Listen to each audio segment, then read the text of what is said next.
It's Friday, my dudes. Good morning, TFR. Good morning. Ding, ding, ding.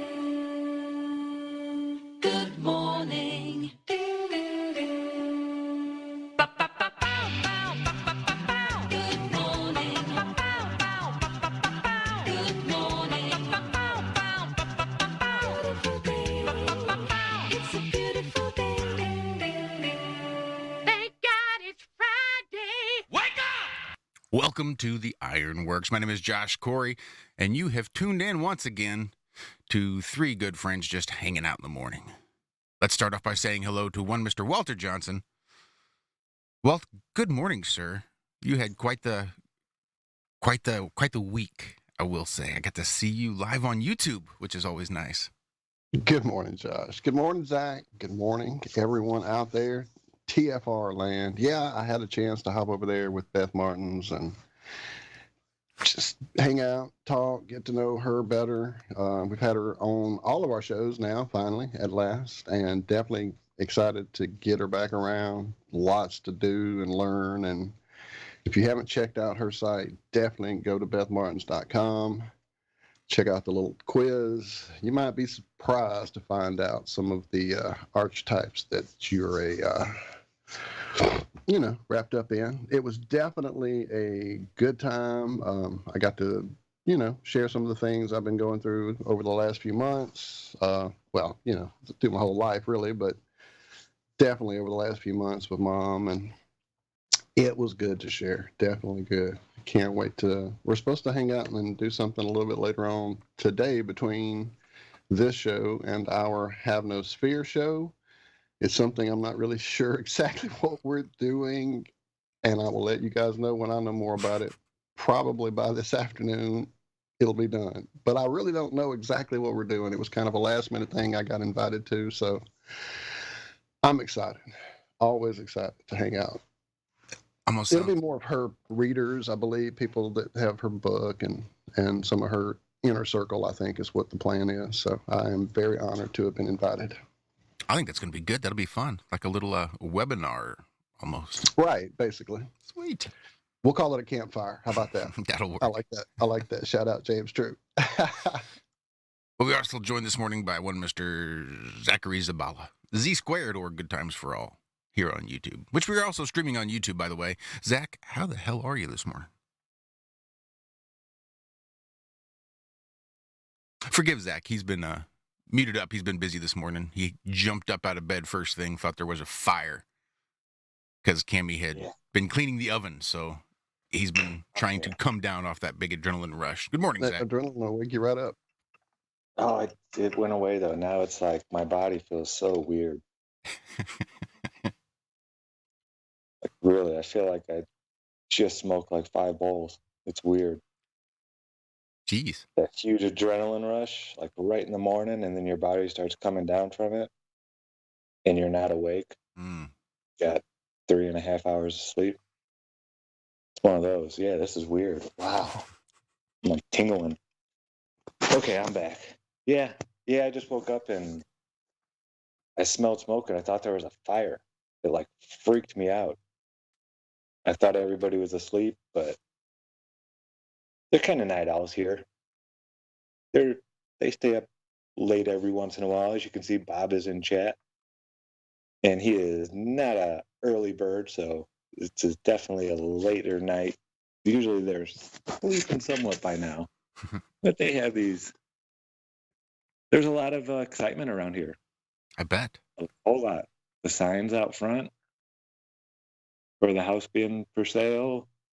So much is all cleaned out. Got a few more corners here and there, just finishing touches and whatnot, but the guy was so amazed. Usually he has to go into a house and tell them, okay, you need to do this, you need to do this, you need to do that, you need to do that. But they've been preparing for this for, a while now. And all that stuff was done, He's like, man, these houses, usually when you go into a house that's 19 years old, you have to tell them you're going to have to, change the carpet, you're going to have to paint, you're going to have to do this. And all that was done. The guy was so ecstatic. It was funny. I bet. But he's super excited to be able to get a listing and actually list it. Yeah, super excited. Yeah, not have to take 6 months getting it fixed up and ready to go to sell. So yeah, things are looking good. He says the houses in this price range around this place, around this area, are going like hotcakes. So hopefully we'll be eastward bound here pretty soon and get them settled in somewhere with a nice big plot. They could have a nice big garden, and yeah, it'll be good. That'd be real. Getting out of the big city and being able to make your own food and all that kind of stuff. It'll be a new adventure for them, Heck yeah. I think that'd be real. So yeah, okay, I'm starting to get back to normal now. Oh, that was weird.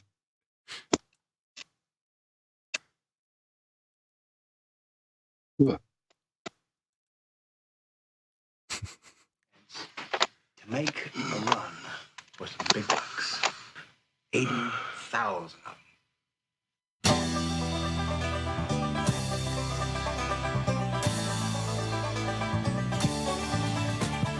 Eastbound and down, loading up and trucking. Are we gonna do what they say can't be done? We've got a long way to go and a short time to get there. I'm eastbound, just watch no bandit run. Keep your foot hard on the pedal. Sorry, anytime I get a chance to shout out to Smokey and the Bandit, I'm going to do it. Oh, No Dells and Zach. Eastbound and down. Yeah, we'll be heading right through your neck of the woods there. Yeah, I'm excited. I'll take it as a personal offense if y'all don't stop and say hi. Yeah, you're definitely on the route. Well, we got a guest this morning, believe it or not. It's not often we get them.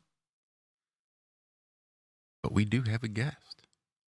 But he's no stranger to the realm. Everybody welcome Nachiketa. Nachiketa, welcome to the Ironworx. We're glad that you could join us. Thanks for having me. It was a bit of a surprise. I didn't exactly know what time things were going to go, but I just got a call, and here we go. Well, sorry to just dump all this right on your lap, but we do appreciate you coming to hang out with us in the morning. Again, there's zero pressure here. We're just waking up, I'm happy to be coffee. here. Well, it's exciting. There's actually we talked to you just a couple weeks ago, it seems like, over on Have No Sphere. But even in that short amount of time, seems like there's all sorts of crazy stuff going on. But what have you been up to? Things are ramping up. Yes, things are happening. A lot of things are happening here in India as well. That's what I've heard. A lot of things there on the international stage, just not too far from being connected to you. I saw some crazy stuff happening over there in Korea. Some crazy stuff happening. Yeah. There in your neck of the woods. All sorts of weird stuff happening.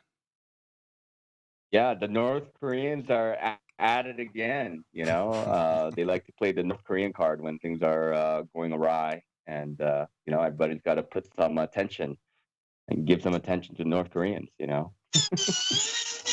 So do you still have any connections there? In North Korea or South Korea? Oh, South Korea. South Korea, my aunt might still exist. Like as far as like family is concerned, like she was alive, I think like 7 years ago when I last saw her, and she does have 2 sons. So I guess some extended family do exist. I don't really contact them, and we don't really, we don't communicate with each other at all. So you've got no real inside baseball as to what's happening over there. There's no one over there you're like in steady contact with. I talked to a friend of mine who lives in South Korea, and we spoke I think yesterday for a few hours, and he didn't really mention North Korea at all. So Interesting how that works. yeah. Huh. So it's almost like it's only really a big deal if you turn the television on. Interesting. Yeah, I think that's kind of the case a lot of the time. I mean, like, I think the South Koreans are aware that North Korea and exists, and that they may cause some trouble here and there, but like I think I mentioned this last time, that they have to live with them. You know, um, they have to get up in the morning like everybody else and go to work and do stuff like everybody else, and they can't live in this fear of North Korea constantly. If something happens, then essentially everybody dies. That's a great point, though, because you can't just constantly live in that shadow. No, you cannot. Huh. You could if you wanted to, but I mean, like, why would you want to? I mean, like, I guess you could. But It must produce some kind of chemical in certain people's bodies, brain, makeup that satisfies them in some way. That's all I can get out of it, because there are so many people that are just willing to live in that fear. I don't get it. I really don't.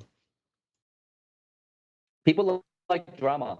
I found that people like to, involved in some kind of drama. They want to make a big deal out of things, and I don't know.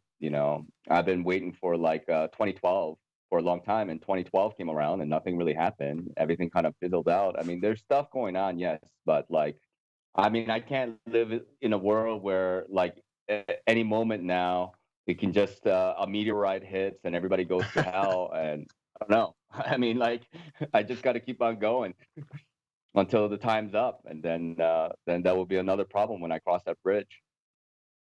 Well, you were talking about the North Korea and the rattling of the sabers. Have you looked into? I'm almost certain you have, and we probably talked about it actually now that I think about it. But the reality of the atomic bomb, the reality of whether that even exists or if it's just another boogeyman they hold up to scare everybody. What's your opinion on that? Have you looked into it deep enough? Um, I'm I'm just gonna throw this out there as a caveat, but I'm not a scientist, and I don't know physics or whatever. But like I have heard the idea that nuclear weapons are not what we are told, not what we're told. So I'm starting to lean towards that way, where I don't think that we have nuclear weapons as they've been telling us. And one of the reasons why I even believe that is because I think there have been so many rabbit holes that have gone down. Just like they told us the world is a globe, and they lied about that, and there's so many other lies they've been telling us on top of that you know when I look at that information, I'm like, oh, this probably actually is a lie. Indeed, indeed. Well, when you look at some of the details and just the basics of it, why would they have to use a picture of a firebomb in the Hiroshima Museum of the event of the atomic bomb on the picture on the wall if there was actually a real picture for them to use in the first place? That one kind of sealed it for me. But yeah, the details and what was left behind and how quickly they have re-inhabited the area, it all is very suspect. It definitely is. Well, I'd watch the video Right. 100 times probably throughout my life, growing up in school, whatever, just scrolling on YouTube. But that double exposure idea didn't even click until I started looking at it, and somebody pointed out these videos and how it's a double exposure with two different explosions being layered upon each other. And then once you see it, it just doesn't go away. It's almost obscene. Yeah, it looks just like what was it, Tokyo, where we firebombed Tokyo. All the buildings fell. There's no blast, like a big giant blast site where all the stuff was blown out from one area. And Hiroshima and Nagasaki looked the exact same in all the afterward pictures. All the streets, you could still see all the streets. All the buildings fell straight down. None of them were blown to the side, like in all the pictures we see of atomic bombs going off. Mm-hmm. Yeah, it's And just. Dresden, I It's think Hollywood. they used similar techniques in Dresden as well, of this firebombing and Yes, yes. killing a lot of people. We're all kind of huddled there. And I mean, this is just the perils of war, obviously. But I mean, I can understand the strategy of them wanting to make the enemy believe that somebody's more powerful than that they actually are. I mean, I think this is kind of like something that they could be doing, but I don't know. I mean, like once somebody lies, like a government lies, they have to kind of continue with it, and that's with the globe too. I mean, like you can't backtrack from telling everybody that Earth is a globe for hundreds of years, and then say, "Oh, sorry guys, we made a mistake. Sorry, we were wrong the whole time." Yeah, you're going You to know what I'm lose saying? power. Yep. And nor Yeah, can you allow absolutely. another country to do that. That question can't even be put out there. That authority has to be maintained. Well, the thing is, do they know what we know? I mean, are the governments all like, willy nilly and be like, oh yeah, yeah, yeah, we believe everything NASA says and SpaceX and all this stuff. Like my belief is that actually everybody do know what we know, but they just, maintain silence for whatever reason. I mean, if we can figure out the Earth is not a globe, then why can't the governments of everybody in the world, you know? Well, I would have never figured it out. Somebody had to point it out to me, had to grab me by my ears and shake my head and say, look! Like, oh.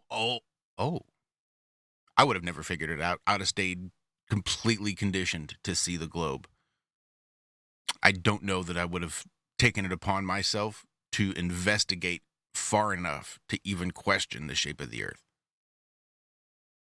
Yeah, I think Well, certain parties know for sure. Certain parties Yeah, have to know, yeah, but absolutely. They have. it's very compartmentalized. It's not like it's the same thing with NASA here in the U.S. The guy Mhm. turning wrenches on a satellite or building a rocket or this or that. Those guys, they really do that stuff. Now, once the Yeah, rocket takes for off, sure. they know nothing about what happens after that. But there are people who know. There's got to be people in all these different space because there's people saying they're getting on rockets and going up to the space station. And, you know, Right. so there's people in the know, but it's the one Russian cosmonaut said it best. He's like, people don't understand this is a military operation. And there is, Hmm. national security involved and this and that and yada yada yada. And you don't Right. you they're all military members. They know better. It's treason if you talk. Sure. Well, yeah. And I mean, of course, there's going to be consequences, and yeah, even if and you weren't in people the have military, tried. and Yeah, Gus Grissom. You know, I mean, people have tried to come out and talk, and they end up dying, getting killed. suicided. Yeah. How Yep. many NASA scientists have been run over by trains or died in car accidents or crazy stuff with their whole families and stuff? It's I insane have when you no look idea. into it. Yeah, there's quite a few out there. But I'm sure people have figured it out and have tried to come out and talked about it and were Right. silent one way or another. I'm not saying that they kill Mm. everybody, but yeah, this is one of those things that you don't disclose. And I'm sure all these people are, well, every one of the astronauts at least that went to the moon were all 33rd degree Freemasons, Yeah, for sure. Yeah. you know, all part of a Yeah. secret society that takes vows that go above every other vow that they've taken. So Right. it's, yeah, how do you trust these people at all when you actually take one step back? You don't have to go that far back. It's not like they're trying to hide all this information. In the pictures, they're Well, all they wearing have. their Masonic rings and they have a Masonic lodge up there. And Yeah, yeah. They have their priorities, they have their loyalties. I mean, like idea being an American citizen, for example, that you're not going to betray your own country. But if you are involved in a secret organization that actually goes beyond nationalities and borders and races or whatnot, and then you belong to this organization, and they have brought you up to that level of 32 degrees. That means you have gone through all those like degrees, and you passed all the tests, and they're very sure that you're gonna follow them. I'm pretty sure they know that whether somebody is going to be dissenting or not. No doubt. No doubt. And it is definitely something that goes through to the grave. My father was a Shriner and had left the organization probably 30 years before he passed away. And at his funeral, I guess, memorial event, we really didn't have a funeral per se, but some of the members of his home lodge came. This was before I knew anything, and did some kind of crazy thing with swords and aprons and disappeared within 5 minutes after they did their little ritual and took off and all left and didn't really hang out and visit family or anything. It's really bizarre. Looking back on it now, I wish I knew more about then what I know now. Mm. Wow. For That's weird. He left, well, without a doubt. Yeah, he stepped away from the organization and everything, and they still came and did it. Yeah. I guess it's kind of like the mob. Like once you're You're in involved for with them, life, that right? you don't ever really. You're in for life Yeah. beyond, apparently, right? You don't quit the Freemasons. Right. There's The no Freemasons quit you. Yeah. Yeah. Yeah. I was offered to be a Freemason actually when I was in Korea, and I thought it was quite strange. I was like 26. I just had opened my bar. I was in my bar, and it took good like 8 months to get the bar running and get it going. I didn't have any customers or anything, and then the bar was going, and I got to a point where I was just kind of like, okay, the bar's going. I got bartenders, music's playing, so I was like sitting in the corner of the bar a lot, right in the corner, and then I would be reading. At that time, I was reading a lot of David Icke stuff, so I would just sit there with my beer and cigarettes, and then read David Icke.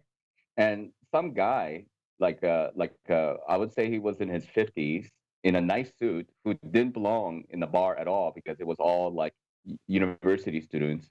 And he came and sat next to me, and it was really strange. And he started talking to me, and we started talking about Freemasons for some reason.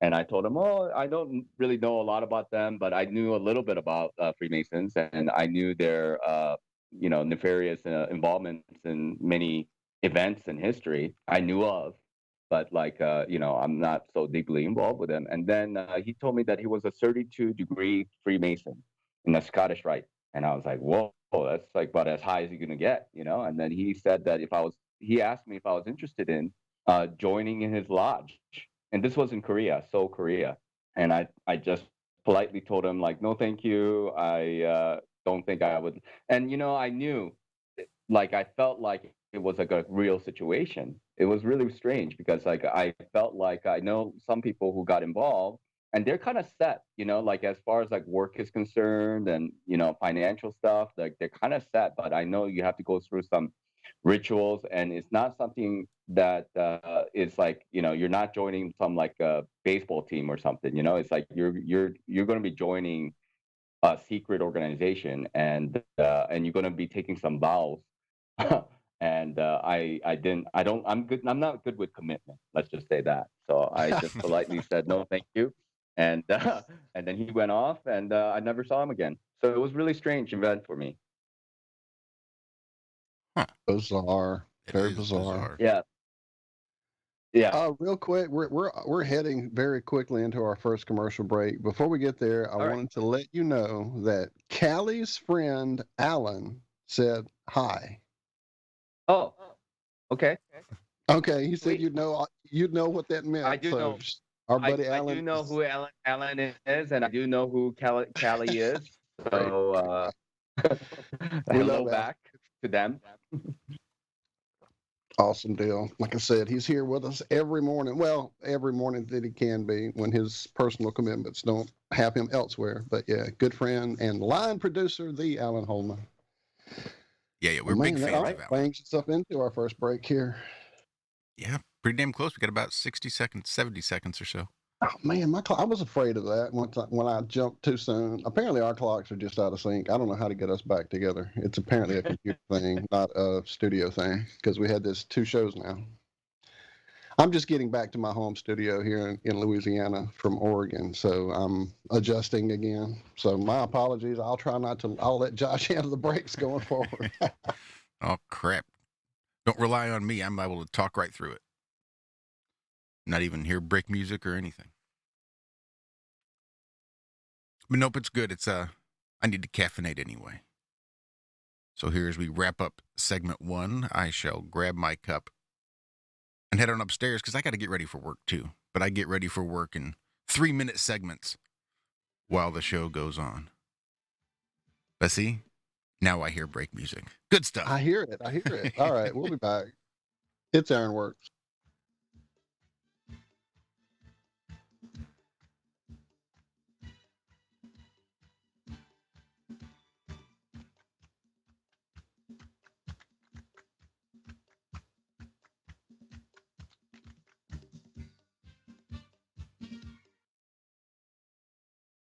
Extendivite, a 7-herb combination made from garlic, cayenne, hawthorn, bilberry, ginkgo biloba, valerian, and milk thistle. Extendivite feeds our body with the right nutrients to keep us healthy. Just listen to what Arthur has to say. I was just calling to tell you what a great product you have. I had used this about 10 years ago after I had congestive heart failure. And it fixed me up and got me going for the last 10 years. Lately, I've been having heart trouble again, so I placed another order because this was the only thing that ever worked. And I just wanted to let you know that you have a great product. To order, call 1-877-928-8822. That's 1-877-928-8822 or visit heartdrop.com. Extend your life with Extendovite. Hey, it's Grace. Can we talk about something serious for a minute? Your age. Getting old has its perks. But remember, being a few years younger, your hair was thicker, you didn't have so many wrinkles, that extra weight wasn't haunting you, and you just felt better. Well, we can't turn back the clocks and go back 10 or 15 years, but you can start feeling and looking 10 or 15 years younger with Nature's Youth RSF. It's a doctor-formulated daily supplement that helps your body maintain its peak performance and fight the aging process. Imagine sleeping better, looking better, and feeling better. See how Nature's Youth RSF has helped thousands of people just like you at nature'syouth.com. nature'syouth.com. Imagine how it will feel when your family and friends are asking you what you did to look so good. Your secret will be Nature's Youth RSF. It's time to start looking better and feeling better. Learn more and order your Nature's Youth RSF at nature'syouth.com. That's nature'syouth.com. That's nature'syouth.com. He was the deputy director of MI6, Britain's most senior diplomat. He was knighted by the Queen and in charge of thousands of highly trained spies. But he was also a member of the Paedophile Information Exchange. He had 45 diaries full of sex fantasies with children. His friend was the private secretary of Margaret Thatcher. He strangled a child and hit another with his car. He raped young boys and organized orgies with children for other politicians. The Enigma Channel, intelligent television for planet Earth. EnigmaTV.com.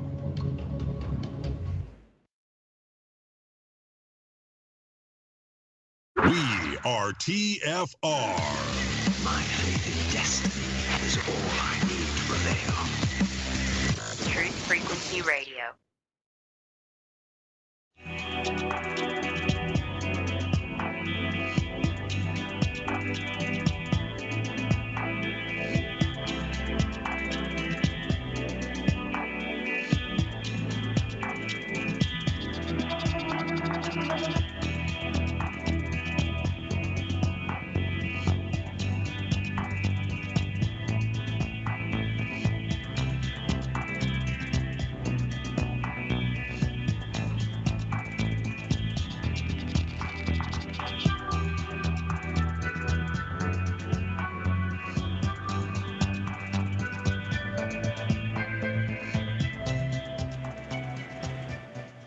Hi, this is Alan. I like Ironworx because it's where everybody knows your name, and they're always glad you came. I love Ironworx with Josh, Walt, and Zach. It's like sitting in your front room having a cosy chat with your best friends. Hi, it's Diva here, and I just want you to know that Ironworx with Josh, Walt, and Zach, it's definitely my favourite dose of reality. Come join the family and keep it flat.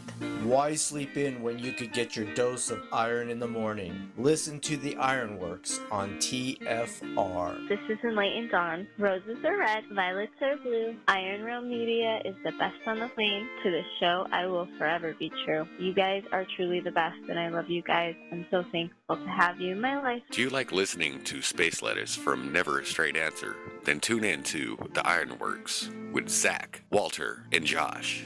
Break clear of the fear on The Ironworx and become an Iron Scout.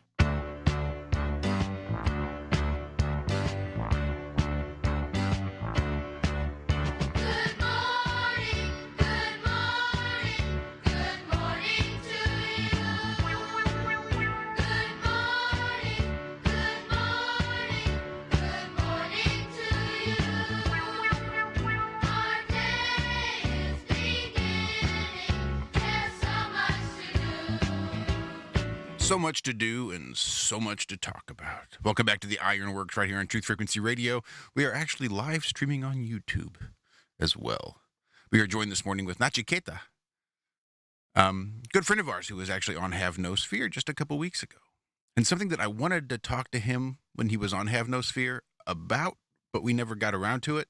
So hopefully we can touch on it again. Well, I guess we did a little bit. But I wanted to talk more about the Mandela effect. We have Alan in chat saying that he was actually on a couple of streams with you discussing the Mandela effect. You are very well versed, he says. So I'm really excited to hear some of your top Mandela effects, some of the ones that most personally affected you. Sure. I'm happy to go into it. I think, first things first, I don't really agree with the word Mandela effect. I think it's a kind of like a word. It's like a brand now. So everybody uses Mandela effect, but maybe quantum effect or reality shifting might be more accurate. So I just want to throw that out there. But I do use the word Mandela effect because that's what everybody know of this phenomenon as. And I think I did mention about how I got involved with it. Like, I was done with riding my motorcycle around, and then I got to this hut, and then it was actually recommended to me. But for me, I think I was questioning, like, oh yeah, Berenstain Bears, or Berenstein Bears. And at the beginning, it was, you kind of go through this confused state where, well, maybe it's like a brand change, or the companies are different. You're going to come up with all kinds of explanations as to why things have changed, and not consider the fact that the past have changed. And when you start to go into it, wait a minute, I don't remember the pigtail on Ford logo, and then you look at it and it's like, wait a minute, they've always had, and I mean, you could think like back in 70s or 80s or 90s that they might have changed the logo a little bit, right? And look at it, and then when you look at the internet, okay, and then but there could be another explanation yet still, and start to think, well, maybe it's Google messing with everybody, right? And for me, what really brought me over was actually some of the verses in the Bible. Not that I'm like super well versed in the Bible, but I do remember a few things. and I remember Lion and the Lamb. Lion shall lay down with the lamb. I remember that very clearly. I don't know why, but maybe it made an effect on me. And then when I was watching a video, and I think it was by EYA channel and another channel called Harbinger of Harvest, they were talking about some of the Bible changes, and then I was looking at my own personal Bible, 1599 Geneva Bible. I was reading it, and then I realized that it's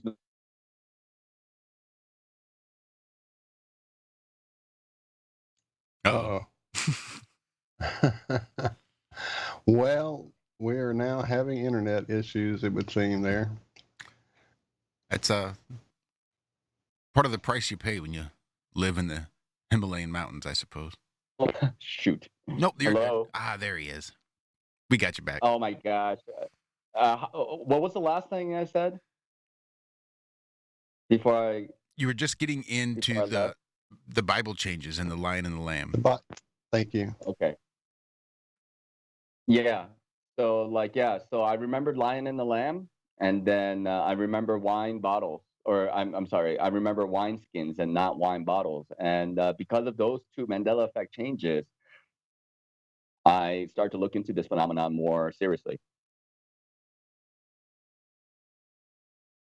And I don't even specifically remember those. It seems like I could just remember references to them.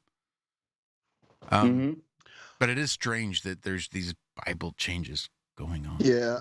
Actually, after that show that we had with you on Have No Sphere, I had 3 different Bibles brought to me there at the house in Oregon of different ages, and checked all 3, and they all did say wolf. And I, like you, remember very, very clearly Lion and the Lamb. I was raised with a grandfather who was a Baptist preacher. I was literally raised in the church from the time I was born till I was probably 12 years old.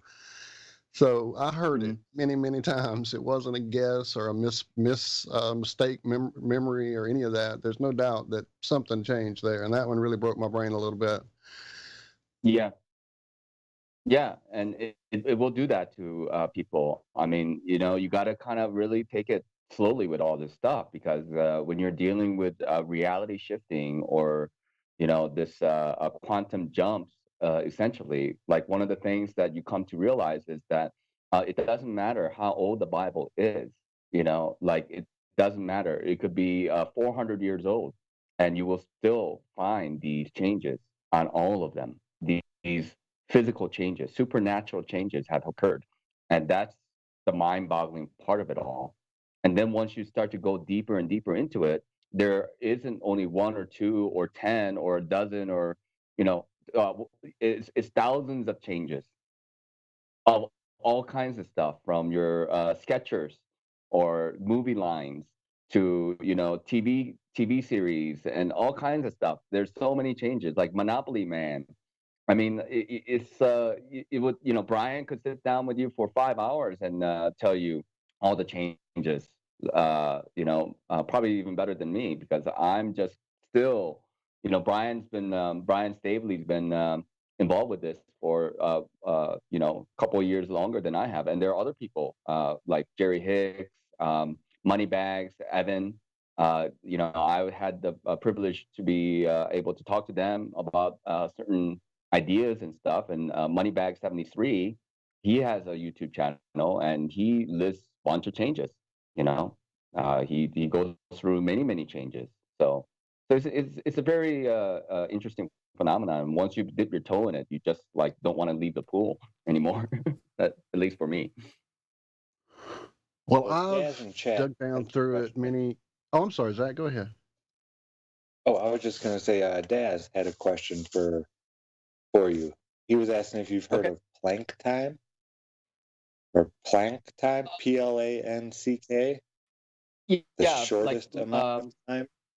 Yeah, I'm somewhat familiar with Planck length or Planck's time, Planck speed. Yeah. What about it? Well, he says for 35 years, there's a channeled entity called Basher or Elan that said we humans flip through dimensions billions of times a second, which suggests we're like pages in a flip book, Each frame is static, but we flip frames, also known as dimensions, to give illusion of time and movement, etc. Interesting concept, Yeah. Babs. Well, time is for sure a necessary aspect of frequency, is it not? Like you cannot have frequency without time. Absolutely. Those waves don't happen if there's no time for it to move through. That's right. So like space and time, they are both sides of the same coin, at least the way I see it. And so, dimension is one aspect of dimension is this physical dimension, this 3D dimension that we exist in, where we are moving around and we have all these material stuff. And, basically science is telling us is none of it is really real. I mean, certain science is, this quantum science stuff is telling us that, nothing really exists. It's all energy vibrating at different frequencies. And yeah, I do agree that we are flickering in and out of time, you can say, like just flickering, like we have a flicker rate, right? Like just like, you can only see up to a certain speed, like 60 rates per second or whatever. But like that's how you observe, but you think of it as something constant. But, like anything faster than that, you wouldn't be able to tell the difference. Okay. Well, I definitely think frequency has a lot to do with the Mandela effect, for personal reasons and just kind of the I guess the inner contemplation of the idea since it first was introduced to me. My first experience with it actually occurred pre-internet. I was out shopping for a gift for a young family member and was in the book section and saw the Berenstain Bears. This was like 90, 89, 90, something like that.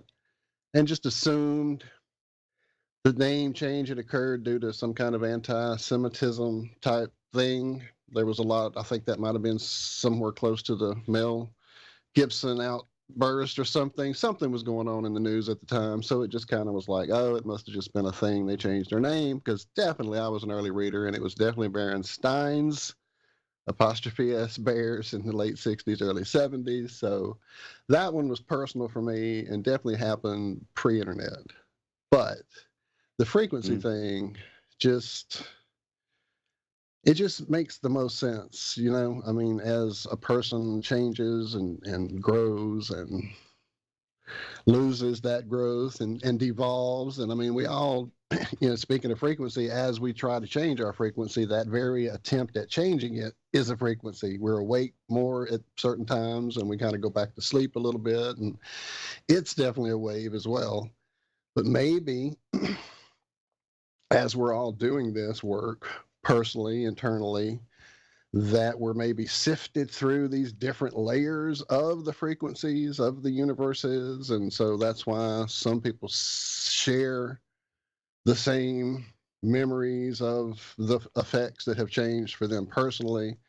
I mean, it's real easy to change things on the internet and on, the public record, that kind of thing. But when it becomes personal things, I know some people have family photographs that have changed, have family locations that have changed, things like that. So it really speaks to it being a lot more than just someone messing with public records on the internet. Yeah, absolutely. And, and it freaks people out because like we have this notion that everything should be in a certain constant, right? I mean, everything should be as it is, in a way. But then when you wake up one morning and, your wife's eye color is different, and then you guys remember different vacations and stuff. I mean, these are personal Mandela effects. And then, like you don't know if you bashed your head so strongly, hardly, that I mean, it's really mind-boggling phenomenon, and I think everybody takes it differently. Some people freak out, and understandably. I will say that's one thing I've noticed about the Mandela effect. Sorry, Zach, just to get this out there, that it does somehow seem to, on a certain percentage of people, seem to have a really deep psychological effect on them, and it sort of, for lack of a better term, pushes them over the edge. And I've seen some real people have some serious issues trying to wrap their brain around what is or might be happening with the Mandela effect. Yeah, I just had everybody's trying to figure it out. I mean, like people who are involved with it. Go ahead, Zach. Sorry. I just found another type of diffraction. Ooh. I've been studying diffraction for a couple years now. Yeah, they threw another guy's name in front of diffraction now. And it's like, okay, where has this been for the last 2 years? And before, when I first started studying diffraction, there were 6 types of diffraction. And I was like, okay, I'll focus on the ones that have to do with, the horizon, what I was interested in. And now it will tell you, I don't know, I have to go look again, but there's only 2 types of diffraction. And Aries diffraction, I made multiple videos about Aries diffraction. And now Aries diffraction isn't even a thing. It was changed to Fraunhofer diffraction. And now they're saying there's a new, and it's not like new, it's supposedly from the 90s or something like that, but I've been researching this stuff so much. It's weird. And now Google could be doing this, but changing scientific terms and words, people would notice that, that's not something that would go unnoticed. And I haven't heard anything about any of this stuff being changed or anything. Yeah, it's eerie. It really is weird. I thought I was crazy because I called in Jaron's show, and he was asking me about Aries diffraction. Like he couldn't find it, and I was like, "Well, what are you talking about? Just Google it." That's what I told him. And I went and Googled it right after that, and it was gone. And I thought, "What the hell is going on? Is Google messing with me? Am I going crazy?" Because I had researched this word, Aries diffraction, in that sequence 100 times easy. And now there isn't Aries diffraction. Yeah, I thought I was crazy at first. And then the whole Mandela thing, someone mentioned, hey, that could have been Mandela. And then now it's like, whoa, wait a minute. Maybe I'm not crazy. But yeah, that was my first instinct. It wasn't that reality was changing. It was that I, had a serious mislap or misremembering. Yeah, it was. That's what it's called on the internet. It's called misremembering phenomenon. And it's not what it is. It's we know it's not that. We know there's something changing for sure. I mean, and the thing is, there is personal Mandela effects, like I was mentioning before, and only yourself know. You're sure about yourself, and you know it to be the case, but it has changed. And we don't really go into that too much because it's like, there's how can you prove it? It's he said, she said type of deal. And for me, like a Mandela effect becomes more solid when you have group of people start to come together and they start to agree with each other. Hey, I remember the same thing.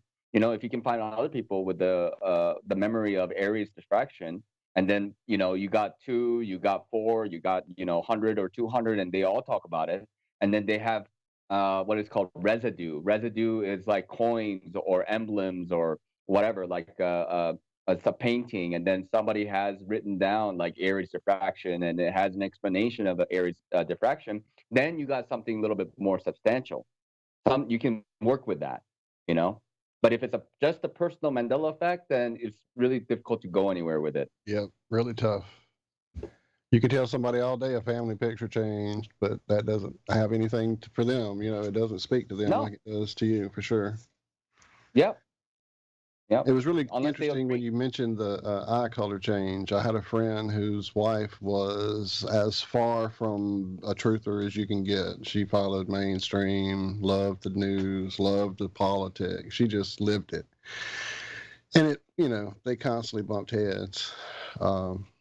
They almost, got into physical altercations over inoculating their child, that kind of thing. So, as he got deeper down some certain rabbit holes and found David Icke, I think you actually mentioned earlier, he he actually would find like pictures of her in certain photographs that, he would show me, and I'm like, yeah, man, I don't know. That's a pretty freaky looking left eye she's got going there, Literally, I mean, not just inside the eyeball, but up above and below the eyelid. There's slits. And I'm like, yeah, guy, I don't know. That looks pretty freaky. Yeah, pretty crazy stuff. And almost like antagonistic to any research or truthing he was doing. And then one day she had an episode. I don't know if you would call it an epileptic seizure or just some kind of fit. I don't know, but he said she literally passed out, woke up, and from that point on, helped him research, helped him look into truth, helped him, like, she became more of an avid truther than he did. It was really strange. In fact, it was the Mandela effect was the first thing she jumped into, and about a month into looking into it, she said, yeah, I think I'm not from this reality. I think I slipped in here when that episode happened. And from that point on, he never had another picture of her with the slit eyes again. Wow. I love these stories. I love these stories because they all contribute to the bigger picture of it all, and give everybody kind of a clue as to what might be going on. But that's so interesting. Well, this definitely, like you said, when it's a personal thing, it's hard to prove. But those are the ones that usually are the big wake up calls. Those definitely hit home and get you to digging deeper and deeper. So it worked for them, certainly. Yeah. That one with Aries Yeah, I mean, diffraction. like for me, what's the? Oh, go ahead. Sorry. I was just gonna say it was a different feeling. It wasn't like I felt like I misremembered. This really felt weird when it hit me. It wasn't like a normal, oh, I misremembered. This like bothered me bad. Mm-hmm. I felt like I was crazy when right when I found out that Aries diffraction wasn't there. It wasn't like, oh, I could be misremembering. No, it was like, hey, something is wrong here. There was a different feeling about it.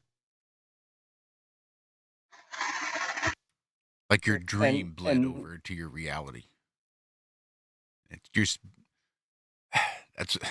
I know that feeling, Zach. I'm familiar with that feeling.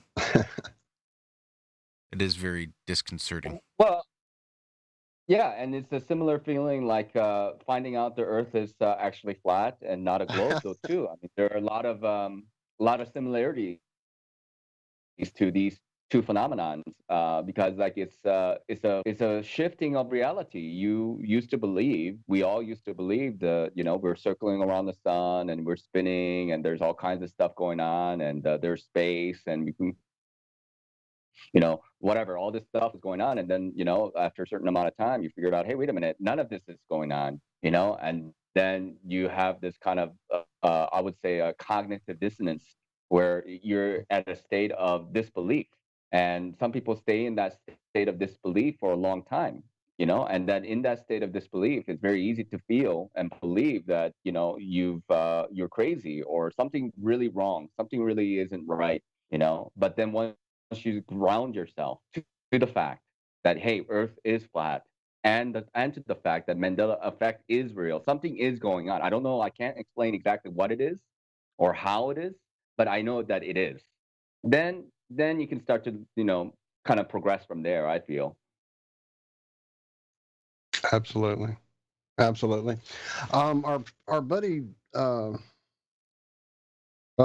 I'm having a little trouble here with my computer.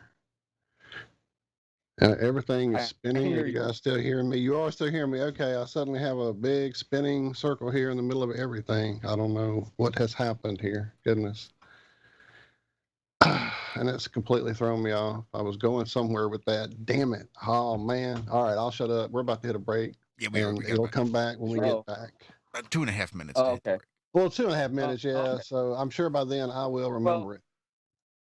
I just, for me, I just feel like there's so much research. I mean, like if we dedicated, resources and time and people who have passion to look into these kind of stuff, like flat Earth. I mean, like, all the flat Earth research is done by people who are just kind of like regular Joes. They got regular jobs and on their free time, they're doing flat Earth research, and they're sharing that truth on the internet with everybody. And God bless, God bless for these people who are out there who are lifting, all the heavy lifting, doing all the heavy lifting for the rest of us, And I'm just, I'm not a big experiment type, or scientist. I just like to, look over people's stuff and then see, what they have to offer. And Mandela effect is the same way. Like it's not like there's a professional who, spend all day, every day, and with big equipment looking through the Mandela effect. I feel like if we know about the Mandela effect, same thing with the flat Earth. They must also know about the Mandela effect. And when I say they, I'm talking about, those guys who are, behind the shadows and everything, who are, pulling the strings and all. I think they are well aware. They are well aware of this phenomenon as well. Absolutely. And you saying that, oh, I'm sorry. Yeah, go ahead. Well, you saying that reminded me, that's where I was headed. Our friend James True was talking about how these things, these clues, if you will, that are left in our reality, it's almost like they're there on purpose by some of these these knowing people, these are the secret organizations, to let those who are ready to step on to the next level, and those who just have no clue and won't see it, oh well, you didn't make it this time, guy, kind of thing, that they're actually not secrets we've discovered, but clues left there for us by not, by some of these secret organizations, literally. So think on that, and I guess we'll get back after the break and find out what you have to say about that, my friend. You are listening to Ironworx. Hi, my name is Ella, and I'm 10 years old. I'm one of the millions of children born to parents suffering from the sheeple virus. Symptoms include the inability to think for oneself, the attention span of a goldfish, and a strong belief in government and the mainstream media. It is estimated that 1 out of every 2 children are being raised by parents infected with the sheeple virus. But there is a cure. For as little as 19 cents per day, you can become a TFR supporter and help children like me get their daily dose of truth. Together, we will make sure every child has protection from deception.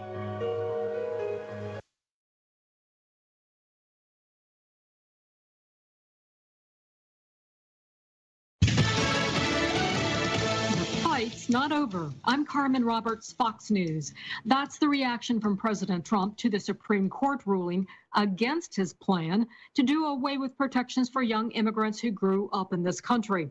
Fox's Kevin Cork with more on the president's tweet storm after yesterday's ruling. Writing as President of the United States, I am asking for a legal solution on DACA, not a political one, consistent with the rule of law. The Supreme Court is not willing to give us one, so now we have to start this process all over again. And then he added, the recent Supreme Court decisions, not only on DACA, sanctuary cities, census, and others, tell you only one thing. We need new justices of the Supreme Court. That was backed by a vow to seat more conservative justices in the future, if given the opportunity. The fired Atlanta police officer charged with killing Rayshard Brooks will make his first appearance in court this morning. Garrett Rolfe and his former partner surrendered last night. Some Atlanta police officers expressing their frustrations about the arrests and reportedly pulling back from some of their duties. Atlanta's not alone in dealing with police fed up with how they're being treated. The problem could mar Independence Day celebrations in the country's largest city. Some cops say they're being unfairly demonized by demonstrators, media outlets, and politicians. When they do their job, don't make them the villains. Vincent Mayer of the New York City Police Department, he's not alone in his frustration. Text messages circulating now through the NYPD are calling for members to strike on July 4th. A flyer states the alleged strike will begin at 3 p.m. local time. The NYPD did not immediately respond to Fox News for comment. Tom Graham, Fox News. Ask your Amazon smart speaker to play the news from Fox. America's listening to Fox News.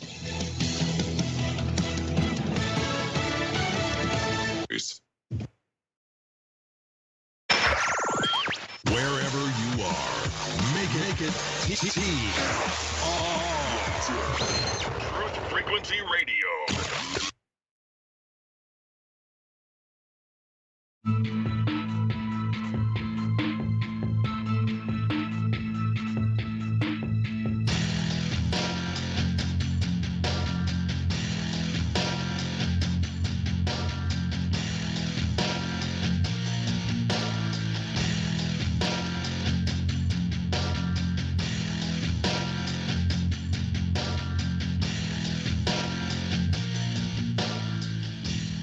Good morning.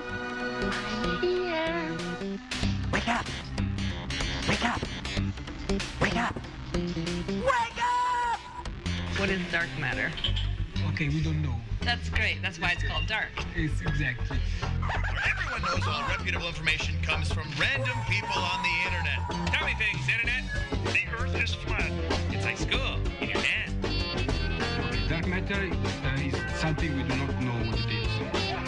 We believe the dark matter is there, but we have never detected it. Well, what I'm afraid of course, is that there is no dark matter out there. There was one? There is no dark matter out there. We need to think really hard,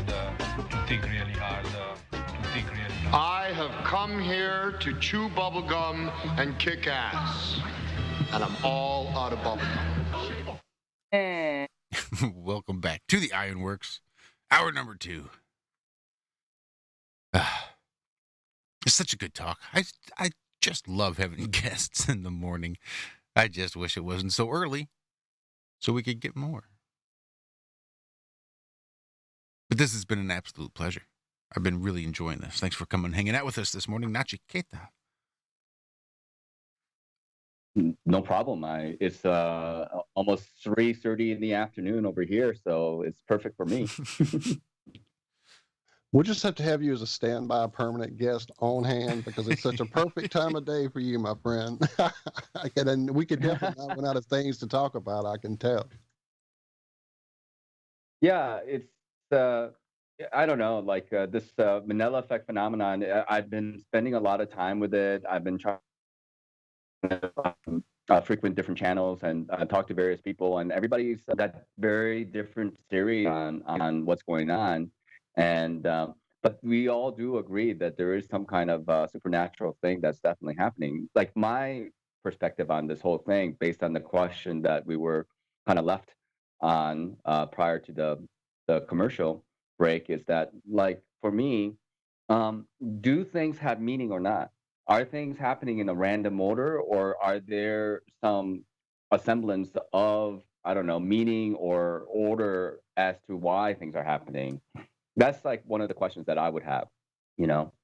And the thing I always think about is that I come from more like a non-dualistic perspective of this reality. I feel like I'm very much in line with like Walter Russell and some other teachings where, like, the darkness does not struggle with light. Light does not struggle with darkness. It's not like there's an arm wrestle between light and darkness.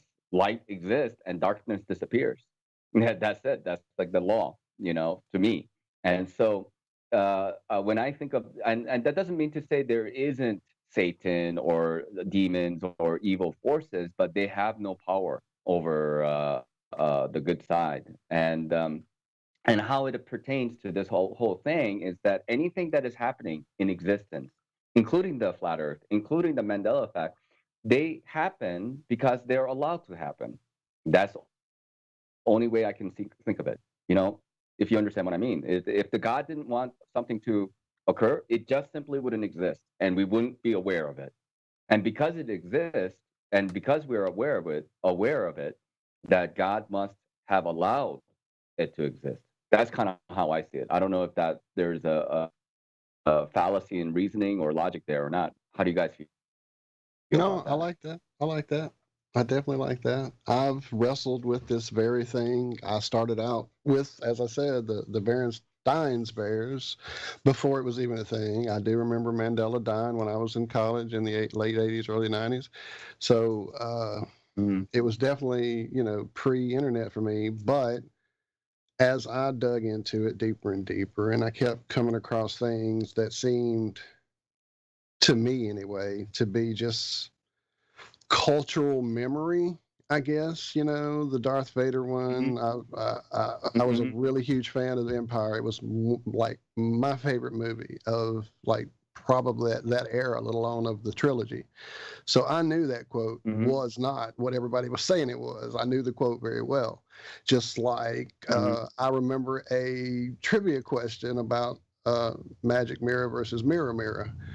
And I do have Disney books that have it printed for my kids in both versions, Magic Mirror and Mirror Mirror. So, there's all this whole like, it just seems to be a lot of cultural memory. But I know those damn bears, that was so, it's hard when it seems on one hand to be media driven, but when you've had the personal experience, it's hard to just dismiss it. And then when you start dealing with how malleable time seems to be, I know during this lockdown, we've all noticed time seems to be a whole different thing when we're not paying attention to it with work and schedules and meetings and things like that. Everybody noticed, or at least the people in the truth community were noticing, that time seemed a lot more slippery during this lockdown period. So for us to be able to change the past with our present vibrational shifts seems very possible. Yeah, absolutely. And as far as Berenstain or Berenstein Bears is concerned, like I know people who have those names, like Stain. And we know that to be associated with a certain group of people, right? Stains, and it means stone, I believe. But I don't know of anybody who have the name that is related to, stain is not something, is a positive thing. It doesn't seem very good to have stains at all, so like it's just kind of really strange. I just feel there's meaning to everything, and I don't know whether it's a personal meaning or like a collective meaning. I mean, we have collective consciousness, and like you were saying, there is a collective culture of like watching Star Wars. It's Westerners, people who have seen movies growing up, and TV programs and music programs and all this kind of stuff, like the Queen singing, we're the champions of the world, and there's no more world, and then it's like a blank, and everybody's like, wait a minute, where did it go? But how would you know that? Well, you would have to have brought up that culture. You would have to have that experience, right? And then you would have to have that experience collectively together. And then everybody's like, wait a minute. And I also don't remember them not saying that part at the end. I remember the world of the world. I mean, come on, and so many people have argued. That one has been an argument endlessly, because being a huge fan of Queen, literally since Queen 2, the album, I had it and I love them since then. So when News of the World hit, I had the album. I can tell you the hours I sat looking at the giant robot breaking in through the ceiling of the auditorium on the album cover, and trying to draw it and listening to that song, and always remembering that weird suspended ending without finishing it, and how weird that felt. And when I became a singer, I sang it that way because that's how the song went. Yeah. And then people, no, they're supposed to be of the world. I'm like, no, it ends on that suspended. That's why they did it that way. It's art. It's how they, this whole thing. So yeah, again, you can argue back and forth. Is it real? Is it personal? Is it collective memory? But it's here for a reason. Yeah, it's very hard, and this is what I was trying to mention about, like how one cannot prove the Mandela effect. And what I meant by that was that, like, anything can be a proof as long as you accept it. A personal Mandela effect is proof that something changed, and you know it for a fact, and that's proof enough for you, and that's proof enough for you. But when I say there is no proof, if somebody is not willing to accept the Mandela effect, if somebody is not willing to look into the fact that past can change, that this phenomenon, something could supernaturally be different, then how can you prove anything to them regarding the Mandela effect? There are a lot of people. I mean, like for me, I've always said to people, like, it's so much easier to prove the Earth being flat because we have data, we have, all kinds of ways to explain why and how the Earth is flat. We have, hundreds and upon hundreds of proof that Earth is flat. And so, like, but there's still big number of people. I would say majority of the people who are not on the flat Earth category. They're against, and there are some people who are adamantly against the flat Earth category, right? And I just feel like some of these people are genuine shills. They are genuinely trying to, throw mud into this whole idea. And I think it's the same thing about Mandela. Mandela effect is infinitely more difficult to prove, I would say. If somebody doesn't want to look at it and say, hey, this is the proof of Mandela effect, and they say, no, it's not. It's just mismemory. But we got residue. Well, residue can be explained away because maybe the person who made the residue was also misremembering. Because if you look at it now, Statue of Liberty is not on Ellis Island, dude. It's on Liberty Island. Prove me wrong. And you will say, well, yeah, it is on Liberty Island. It's not on Ellis Island at all, etc. Right. I'd forgotten that one actually. So yeah, it's crazy. It really is how different, how when it's physical world changes, like the continents moving, islands moving, things like that, then you're really going into a level of like, okay, we're shifting a whole lot more than just our own reality with our energy, with our own internal consciousness. We're making real changes in the physical world. Yeah. We keep saying, okay, well, how does this happen? Why is this happening? I think we've got it. In chat, Flat Earth Aussie Roscoe remembers holding up a mirror in front of a mirror as a kid. So apparently he's the one that caused the Mandela effect. Oh, well. Okay, now we figured it out. We got it. I can go home now. Yeah. He's joking, but I remember in the barbershop. Go ahead. No, go ahead. Well, in the barbershop, sitting in front of the mirrors as a kid, and the two in front of each other, and watching all of that go off into infinity, and thinking, man, there's something going on here. This is crazy shit. Yeah. One of the things influenced to me was I was following this guy on YouTube. His name is SMQAI, and he had a channel on YouTube. He's no longer really on YouTube anymore, but he went through some FOIA documents from the CIA, and one of the documents was called the Gateway Process. It's called the analysis or announcement of the Gateway Process, and it's a 30-page long, and everybody can just download it. It's Freedom of Information Act by the CIA, and then I think there's a little bit of information from Itzhak Bentall. I've forgotten his, if I'm not pronouncing his name correctly, I'm sorry, but it's just so dense full of information, and they do talk about memory and holograms and frequencies, and in there they talk about Planck speed and distance, and how a frequency it goes through that sine wave of frequency. Look, just imagine any kind of frequency, and then you can imagine that sine wave, right? That energy going up and then hitting that parallel line, and then goes back down and hitting another parallel line, and then going back up again. The classic sine wave.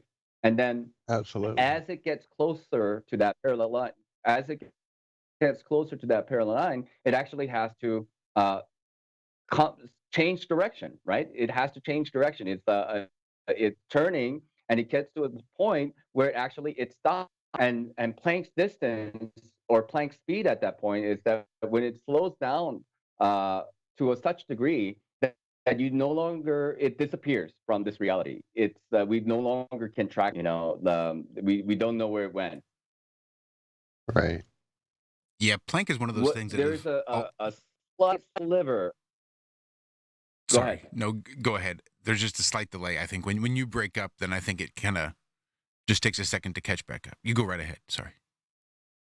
No. I just want to finish by explaining that in the document they were talking about how it slows down to such a degree that it literally disappears from our objective reality, and from there it has to go to that point where it actually goes to like absolute zero, like it has no speed at all. So when they were talking about like the absolute state of energy, it's like a state of energy where everything is moving, right? Everything is in vibration, everything has a motion to it, right? All is like vibrating. But then when that energy goes to that state of absolute where it has no movement whatsoever, then it instantly becomes like infinite.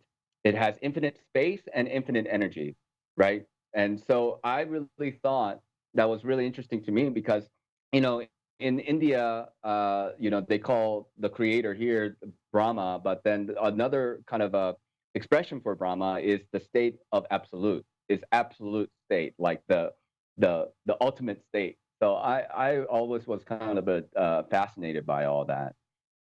And so basically what I'm saying is that everything comes from God. All that rant was about everything comes from God. We come in and out of fluctuation, and as we come in and out of fluctuation, we go into that you can say God state, and then come back, God state, and come back, in such a rate that it's indiscernible to us. I like that. That's great. I like that idea. As I've just recently watched that very thing happen, it's been actually at the end of last year, my father-in-law passed away, and then earlier this year with my mother, watching the experience of death up close, which in both cases is much closer than I've ever been, especially with Mom. It's really amazing.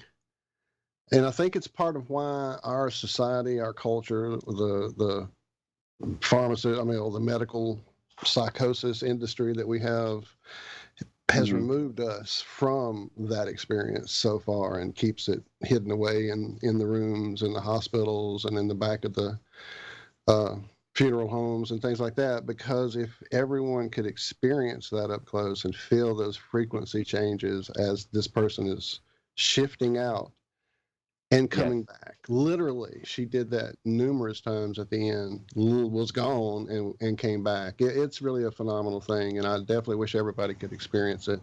And it definitely speaks to that wave idea you just put. That made chills, man. It almost brought tears to me. That was beautiful.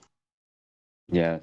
I mean, like, the way we've, as a society, in a way, we've kind of like death, of course, is something that is not considered a good thing, but we know we have to all enter that door at some point, and to see and experience people going through that state. I mean, I think, to me anyway, like it's an empowering thing. It's something that everybody will have to go through, and it's definitely a personal thing, because in the end, all this experiential stuff, everything, even we're meeting and talking to each other at the moment, we're talking from a personal perspective of things.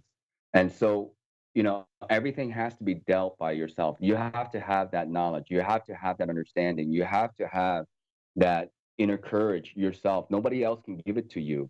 You have to cultivate that yourself, and they can present themselves, and you can see it through others, but then you have to eventually make that a part of your being. And I think that is one of the keys to this reality that we're living in. One of the keys to traversing this realm that we're in is understanding ourselves in a way through death, because we're constantly at a state of death too, because death is a form of identity. This body that we belong to, this the houses and all this stuff. But the thing is, in my experience of death, I didn't care about any of those things. I didn't care. Like, what I remember is I had no memories of that I used to have this body, or I used to, have this PlayStation or whatever. None of those things were a matter to me when but when I'm here, yes, things in front of me. I have this hut. I have this sword that's valuable to me. I have these things that are valuable to me. But nothing of those things were of importance. It was just a pure state of being. And I think, recognize that, to actually experience that, and to have that in the back of your mind always, is to me, it's a blessing. Without a doubt. Without a doubt. Yeah. And Yes. I know probably most of the listeners here in chat know the story, but in case someone listening out there, not in chat or who hears this later, doesn't know, give them a brief, if you don't mind, a rundown of your experience, your near-death experience, if you don't mind, Nachiketa. No, sure. Yeah. Like when I was like 14, 15 years old, I went to my friend's farm, and we bought alcohol, and we drank a lot. And I was, I wasn't really sure. Like I wasn't familiar with drink, and I think I overdosed, and I smoked a lot of weed, and I got into this state of like almost an out of body experience for a little while, where I was completely aware. And I remember my friends shaking me and slapping me, trying to wake me up. And I was like trying to respond to them that I'm okay. Everything's okay. I mean, I'm aware, but everything was crystal clear. And then from that moment, I went into this state of uh, like pure light. I was in this environment of pure light. I couldn't see myself from external world, but I could not stand. Time and space seemed to have collapsed to the point where they didn't seem to exist for me, and I couldn't say how long I've been there or whatever. So I was within this pure light, and and it just felt secure and warm and peaceful there. And then I came to, and that's about it. Amazing, for sure. And certainly, it shifts your energy when something like that happens, for sure. Yeah, like to me, like experience has been a big conduit in terms of change. From our being, like we are existing in this realm, and we have certain things to do. But particular experiences, you know, uh, shift your reality, so to say, from one state of being to another. And of course, they can be positive or negative. And I mean, there are all kinds of experiences that can be had in this realm. But, I feel in a lot of ways, like with more and more faith and more groundedness that I have, all of this concept of and faith, and how everything is kind of like working perfectly, and the world is perfect to a degree. I do feel like an inner peace with it all. I just feel like that I am, a part of it all, to experience everything, and whatever experience that comes to me, I just kind of accept and be like, okay, this is what I have to experience. Living in the now, that's really what it's all about. But also, like Daz mentioned in chat, manipulating time and changing your own past, the past of the whole collective, that's also something we seem to have within our power as well. Yes, I would agree with that. And I do prescribe to this idea of, again, is this idea of, whatever action, it's a very deterministic, materialistic aspect of this reality in a way. And so there is some idea of certain action or thoughts or intent that kind of push us in a direction. Like it's a momentum, and there's inertia with it. But once you start to have a greater and greater understanding of where that energy is going and how it's being expended, maybe perhaps you can start to look within yourself introspectively, and say, hey, look, I don't want to keep on reincarnating and living these frivolous lives over and over again. What do I need to do? And I find that the answer does come. And then, the things that we can do is to be more aware and try to, elevate ourselves to a higher and higher degrees of consciousness, by awareness. That's awesome. Yes, it is. We got about 90 seconds before we hit our final break. Have you looked into the mud flood theory at all, and Tartaria and all that good stuff? Yeah, a little bit. Yeah, I did go through a little bit of flamenco stuff. I downloaded a lot of his book. I actually haven't read all of them, but I did read one of the chronology books. It's very fascinating, very heavy stuff. We've got Martin Liedke on this evening on our Have No Sphere show. Oh, wow. So that should be really exciting. So for all the mud flooders out there, they should be really excited to hear that, because Martin's a wealth of knowledge. He is, indeed. I don't know. I just don't want to go to work today. I certainly don't blame you, my friend. I certainly don't. So many good things I could be doing other than that.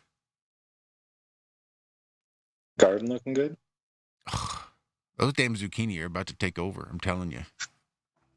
I think there's I've had those years. A golem growing down there or something. Somebody's going to burst up out of the ground. But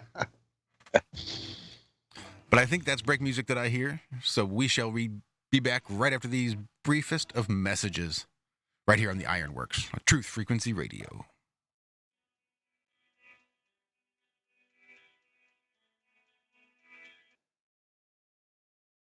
From the dawn of man, we have turned to nature to help attain balance within ourselves. But somewhere, we lost our way. Western culture is once again remembering the healing benefits of CBD, the non-psychoactive component of the hemp plant. That's why more and more people who use CBD report relief from inflammation and chronic pain, balanced blood sugar and cardiovascular system, relief from muscle tensions, tremors, migraines, headaches, anxiety, depression, and the list goes on. The big question is, where do you get it?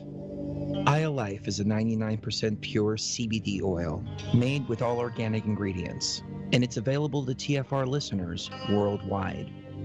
If you use coupon code TFR at checkout, you'll get $5 towards your order. Head on over to iolife.com now. That's AYA life.com.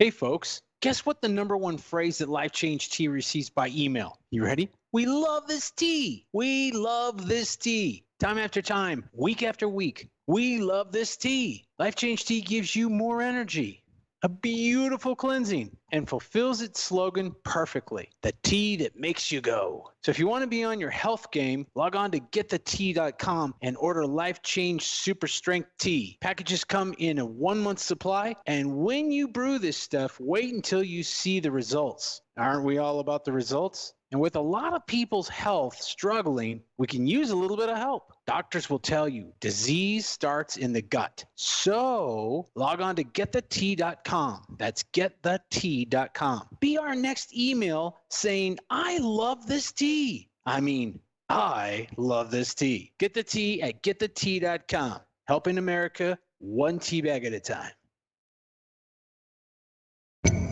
He was the deputy director of MI6, Britain's most senior diplomat.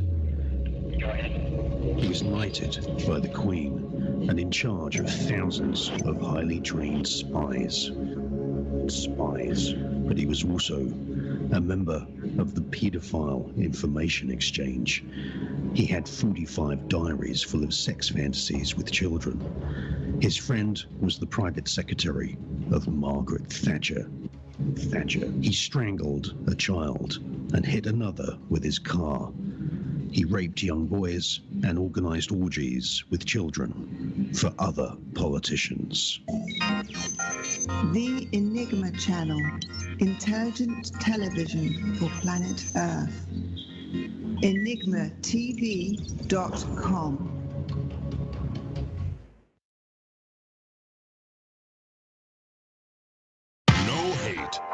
No hype, no fear. We are TFR. Frequency Radio.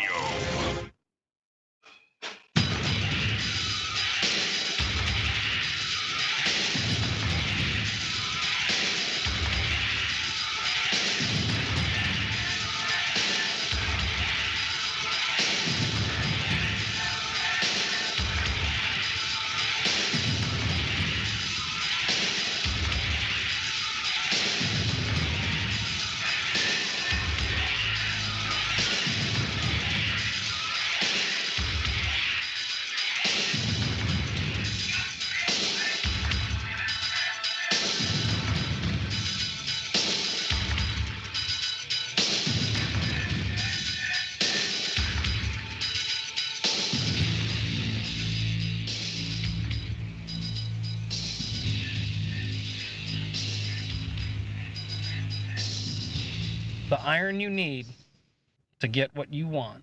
Here's a message of importance to millions of people who are continually pale and washed out, weak and run down.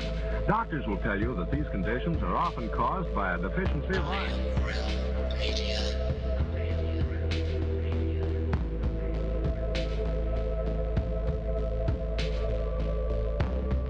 The iron you need to keep you physically fit and mentally alert.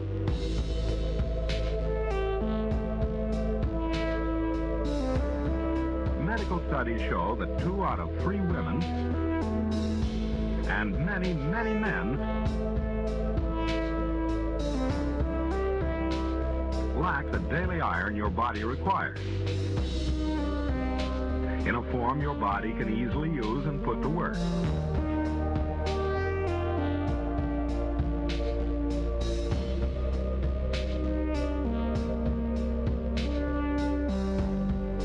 Every dose gives you more than your daily minimum iron requirement. We are awake, we are aware, we are not alone. We are striving for more. So if you're not getting the iron your body needs,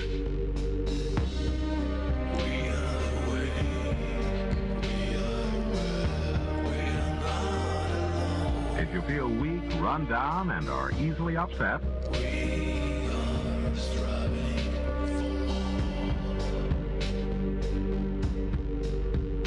start taking iron today.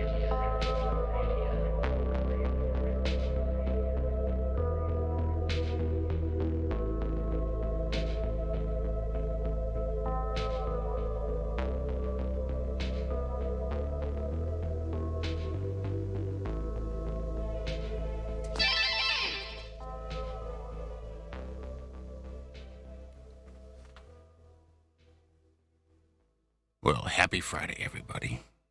Fourth and final segment of the Ironworks right now. We are joined by Nachiketa. Just hanging out, chit-chatting this morning. Caffeinating and procrastinating. That's how I do my mornings.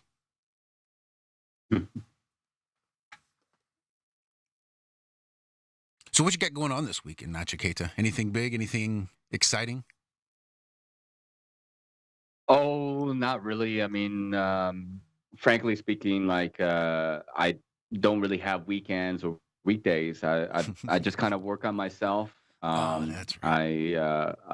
I made this Wing Chun dummy not too long ago, so I've installed that. I've been working on that a little bit, and I do some other exercises. I'm just kind of making some stuff, out of wood. I have a chisel and a hammer, so I'm just kind of, you know, just having fun with that, and talking to people, getting on chats, and listening to various channels, and trying to learn something new every day.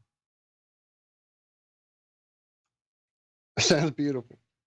Sounds beautiful. So how big's your wooden dummy? I looked into making one of those. Those are not easy. It's not too big. It's maybe about like 5 feet 6 inches. So yeah, and then the hands come down to my chest. So it's not like a huge, big piece of wood. Gotcha. I just was working with what I had. So Nope, I've considered many times making one with what I had. And I guess that thought's still there because I need to figure out a way to get my heartbeat pumping a little more than I do. But Wing Chun is one of those, one of my favorite things to, not really practice. I guess I used to practice a little bit when I had a roommate, my buddy Larry. Mm-hmm. Mm-hmm. We like to get out there and cheese out every once in a while. I think it's just good to move your body, just to condition yourself. And there are so many things that we can all improve. We can all improve our body, our mind, our spirit, our emotions. So every little bit helps to improve on any of those things. And it's true that it's amazing how just getting up and walking, let alone getting up and actually doing different body movements. I was in a wreck, and as part of my recovery, I started working on trying to learn some Tai Chi movements, just really basic, early stage ones. Mm-hmm.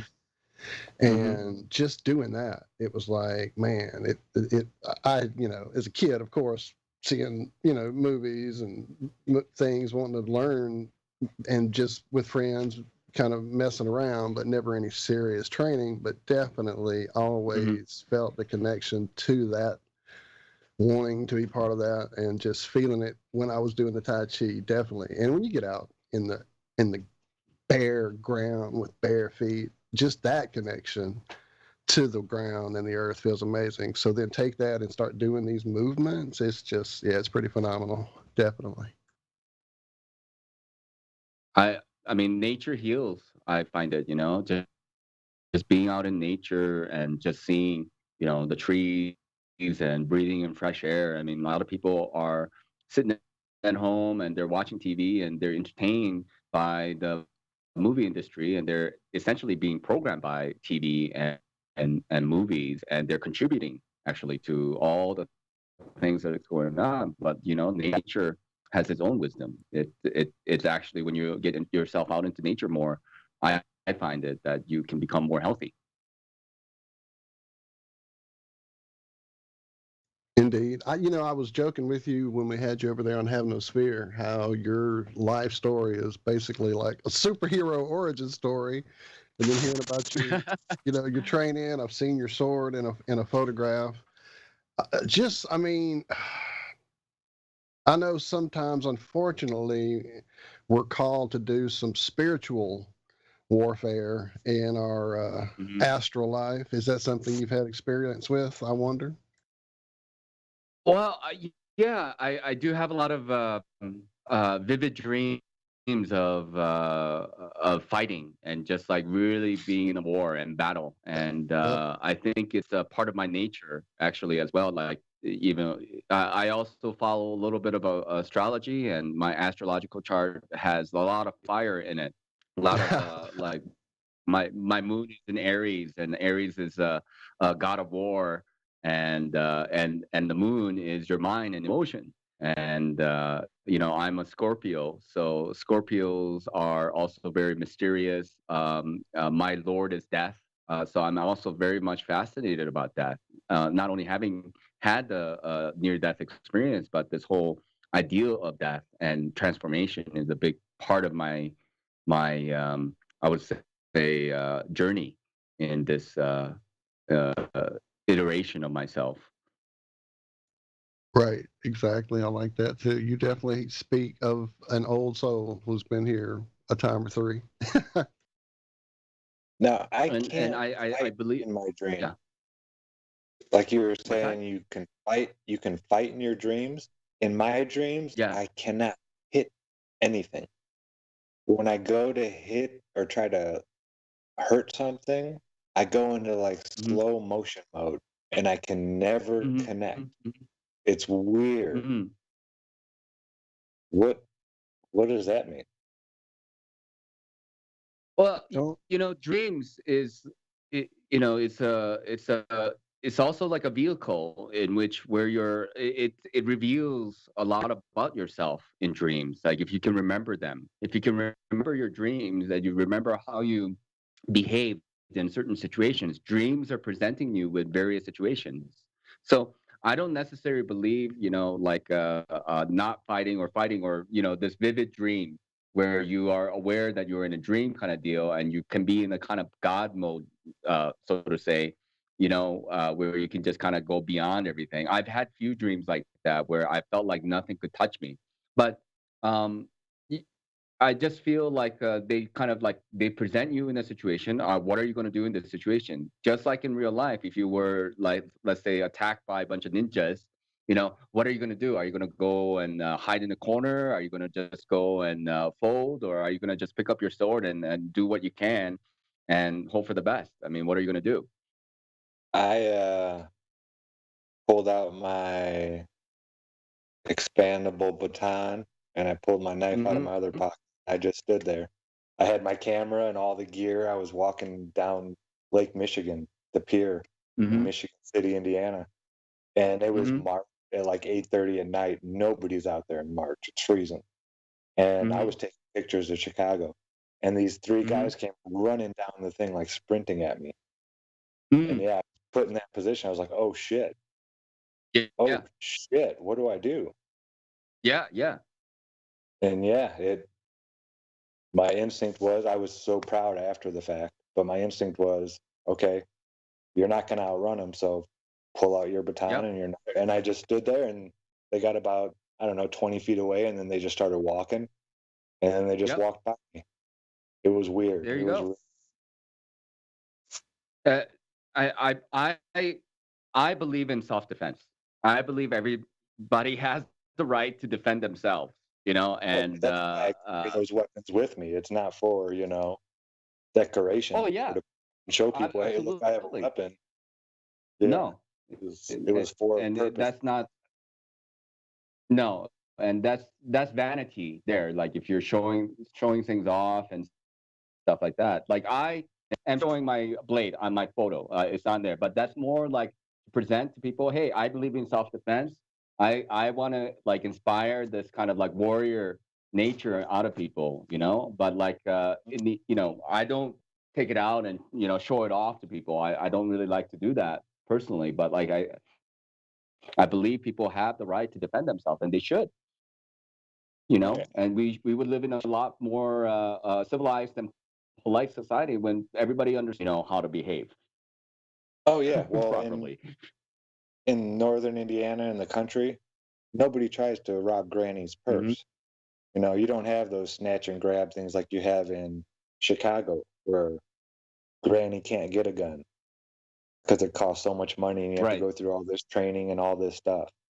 But in Indiana, Granny just goes down to the police and says, hey, I want a gun, and here's my information, and they give her a slip, and a couple weeks later, she can carry it around with her in her purse.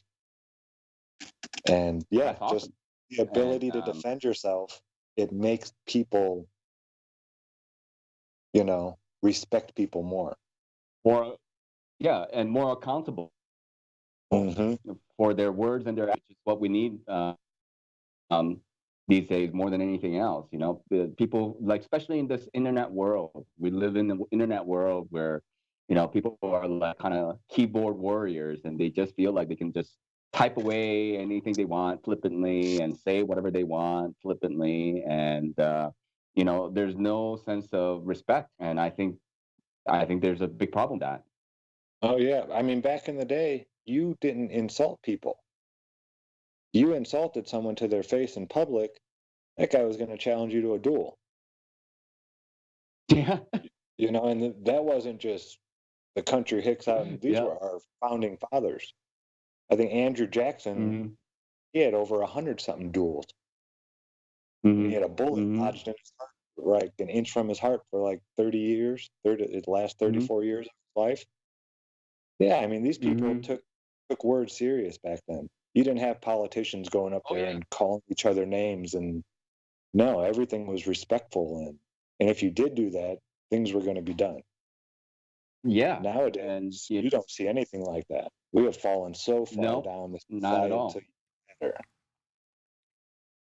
You know how many times Well, when I was yeah, growing up, I and- should have been punched right in the mouth? Just punched right in the mouth for being a dick. But that's what is missing, that accountability. So many people just need to be punched right in the mouth. But we can't anymore, and it shows. Well, You know, I mean, it's a cultural thing because like there was a culture. No, I'm just saying it's we used to have a certain culture of things, and culture is like a kind of programming, and then we've gotten away from that, and we understand what we're missing. So we don't know what we really I don't know. We don't know what we lost until it's gone, kind of deal, right? Exactly. That's all. The warrior spirit life speaks to me from my Native American heritage, and definitely with the astral side of it all, and it is lost. It is sadly lost. It is sadly been taken from us, like living off the land, like a lot of things that they've forced us to change through media. And look at child rearing. I mean, we always wonder what would happen when all those kids that didn't get spanked and didn't get disciplined or all got a trophy even though they didn't win, that when they grew up, what would happen? Look around the world right now and you might have a clue. So yeah, the culture of pacifist, I guess. I don't know. Maybe that's not even the word. I'm sure there's a word in your culture that makes more sense for what's going on with our society. So, but yeah, it's sad to see the loss of flakery. There you go. Entitlement, people have this sense of entitlement that, something they feel like they deserve something, but haven't really worked for it, and that's what our parents have taught us in the past about and discipline. Discipline is a big part of, becoming a man and becoming a woman. And look, I come from my stance, and I don't speak for everybody here, but I believe there is a way to be a man and there is a way to be a woman. That's just the way I feel, and that's the kind of people that I'm going to be attracted to. I'm not going to be attracted to a man or a woman who is in the kind of like lukewarm category. I'm a man and I want to meet a woman who is a woman, and I will be a man of my word and you will be a woman of your word. There's nothing but I expect you to do your duty and I expect myself to do my duty. That's all. And we lost a lot of that. We have indeed. Short period of time. It's amazing how quickly things can change like that. Yeah. Just few generations and it's done. Actually, just like they talk about it. They talk about this manipulation stuff really openly. Actually, they talk about it like, oh, you just give me control of the money. I don't care what laws you make. They've said that out loud. They say, well, it doesn't matter like what the parents think or grandparents think. We just take the younger generation. We just do whatever we want to do with them, and they will be the future. And we have a situation now, in America, and America to me is in a way one of the last bastions of independence and freedom, really. And they have come in and they have ruined a lot of what America used to represent. And people need to do something about it. 1930s Germany. We're about 1938 right now, I think. Yeah. With the whole messing with genders, and I mean they tried this back in the 30s in Germany. All this. Yeah. And then Hitler happened. Because all of this stuff got way out of control, and he came in with his Christian values and started, speaking like, hey, remember how it was when things were normal? And yeah, I mean, I don't know. In their game plan, it's like, okay, who's going to be their next Hitler? Because America needs to fall in their game plan. They need to take away all the guns of the people of this country. They've been trying. Which will be impossible. Yeah. Yeah. Oh, there's going to be a war. There will be, just like in, you know, we went into Germany and we tore that place apart. Right, and that's an unfortunate situation. You know, World War II is a direct result of World War One, and you have Weimar Republic right in between, and Weimar Republic was about hyperinflation. So economics and money and all that stuff plays a big role in what's going on, because that's what is a part of the control mechanism. But you know, money is a little bit different. It's all digital.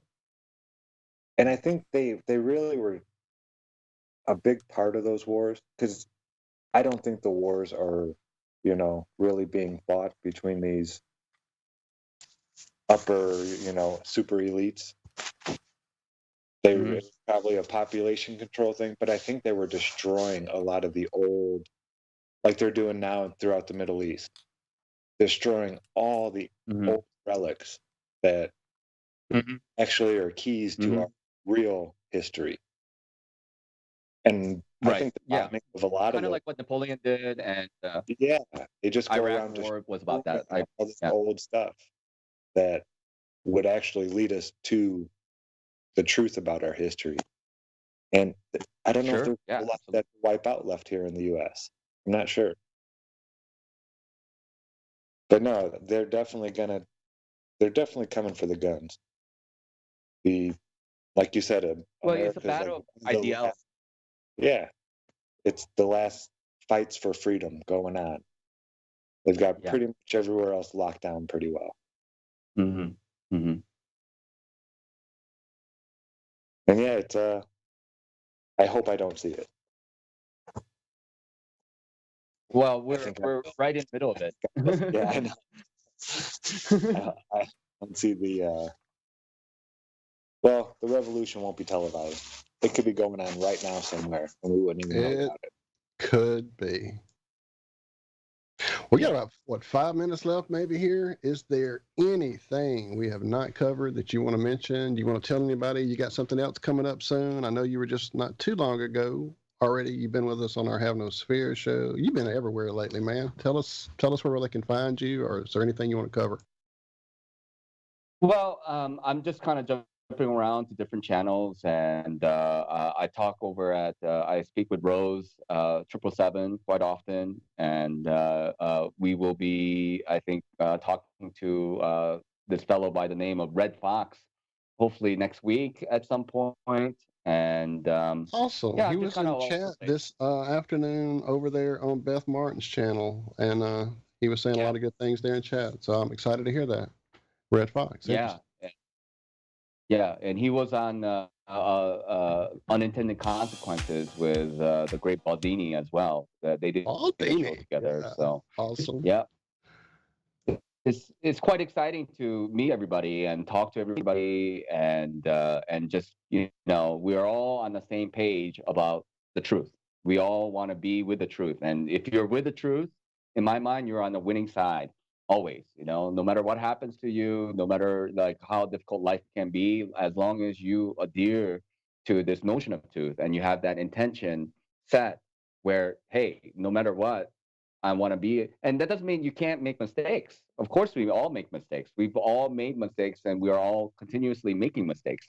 That's part of life. But to, you know, hey, and just admit to the fact, hey, I made mistakes. I have made a mistake, and I'm willing to admit to the fact. You know, to me, that's what being a human being is.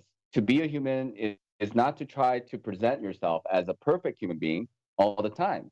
To be a human being is to say, hey, I messed up. I cried when I was born. I peed my pants. You know, I've done all kinds of stuff, but I learned from these experiences, and I'm trying to, you know, make incremental improvements day in and day out. That's awesome, man. Beautiful, beautiful. Progress, not perfection. Exactly. Yeah. It's a journey for sure. Thank you so much, Nachiketa. Man, you're welcome here anytime. You're welcome over there on Have No Sphere. You are definitely part of the family here at Iron Realm Media. We love you, man. Thank you so much for sharing today. I really appreciate that, Walt. and thank you very much for having me here. I really enjoyed. I can't believe 2 hours went by real quick, and It does I just fly feel like by. there's so much we can go and delve into and not get to the bottom of it. Absolutely, absolutely. Well, make sure y'all come hang out with us this afternoon. As we said earlier, Martin Leapcut's going to be there. We're going to get into some new mud flood stuff. Solstice this weekend as well. If you didn't know, check that out. Thanks, Roscoe. We appreciate that. Love you guys in chat. Love you, Josh. Love you, Zach. Thank y'all. Love you, Walt. Nachiketa, again, it was an honor to have you here. It was a pleasure as always. We look forward to having you back. Absolutely. Thank you, Josh. I appreciate that. And thank you, Zach, for inviting me over again. Oh, yeah, brother. Like Walt said, you're family now. We love having you. Yeah, take care, all. I love y'all. Have a great day. Hopefully we'll see you this evening or morning or whatever it is for you. Or whatever it is. Here's Absolutely. a little teaser Thank for everybody in chat. We love y'all as well. It was great. Daz, we will get in touch. That's a promise. Yeah, we look forward to having Daz on. That'd be good. You know, there's going to be a pre-record show coming up here very soon with some seeds that we've planted with some guests that we've had on that were non-FE. Yes. And they decided they wanted to look into it and have a little conversation about it. So we'll be able to pre-record that and bring that to you because I think that's going to be a very, very interesting conversation. I'm excited. That's it, everybody. Awesome. All right. Love y'all so much. Say what you mean what you say, but don't say it mean. Be good, be well. Love you. Bye-bye.